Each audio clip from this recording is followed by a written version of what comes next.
This is all happening because of a professor's invitation to Bannon to come on campus and speak.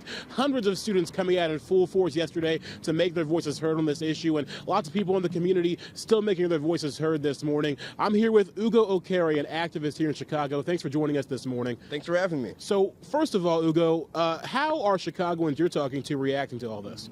So, as we saw from yesterday's protest, people in the city of Chicago are angered. They are frustrated and confused as to why the University of Chicago would invite someone like Steve Bannon to the city of Chicago and to the University of Chicago. Steve Bannon is the utmost symbol of racism and white supremacy in this country. And thanks to the University of Chicago students, organizations like Young Democratic Socialists of America, they were able to bring upwards of 100 people here to stand in solidarity with these students and tell the city and the University of Chicago unequivocally that they do not stand for white supremacy and racism. But this is a university. Isn't that supposed to support free thought and ideas? Look, to anyone that says something like that, I always say the same thing.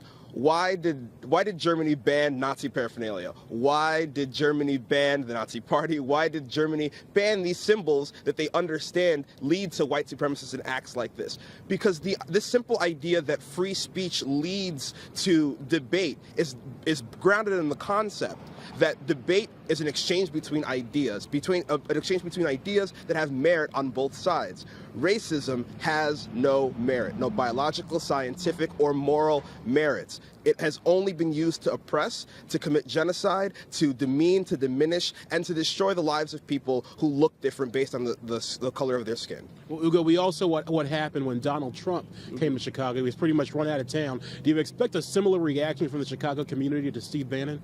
Oh, without a doubt. Giving us enough time, people at this university will be able to organize hundreds upon hundreds of people to make sure Steve Bannon does not show his face at the University of Chicago or the city of Chicago. Bannon is one of the most polarizing political figures of our time, and it was reflected here yesterday morning as students took to the streets here right outside the Booth College of Business to protest his arrival. They say they're going to keep doing so, but the university says they're standing by their decision, but students still making their voices heard. I'm joined here by Sam Joyce, here to talk more about this issue.